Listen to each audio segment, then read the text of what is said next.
New trend coming on. Now it's time to back to back. Social media এখন back to back ঝড়ে কাঁপছে।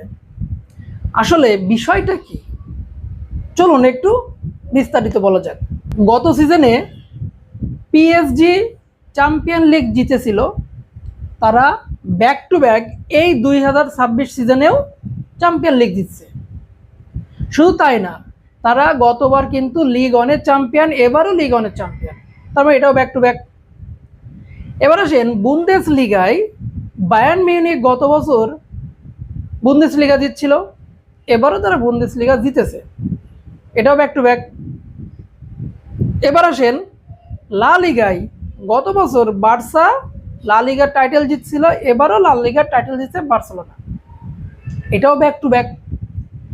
এদিকে আবার ক্রিকেটে ইন্ডিয়ান প্রিমিয়ার লিগে আরসিবি রয়্যাল চ্যালেঞ্জার্স বেঙ্গালুরু, এই টিমটা গত বছর আইপিএলের চ্যাম্পিয়ন হয়েছিল, আবারও এই 26 সালে এসে সেই টিমটাই চ্যাম্পিয়ন হয়েছে, যেখানে সেই টিমের প্রাণ ভোমরা Indian poster boy Virat Kohli man of the match হয়েছে।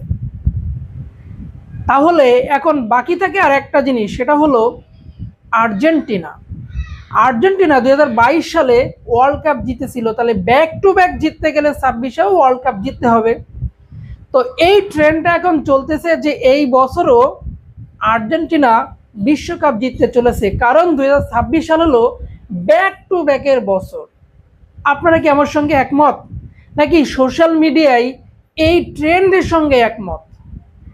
আর্জেন্টিনা কিন্তু একেবারে খারাপ টিম না, তারা কিন্তু ফেভারিট হিসাবেই বিশ্বকাপে অংশ নিচ্ছে, হলেও হতে পারে।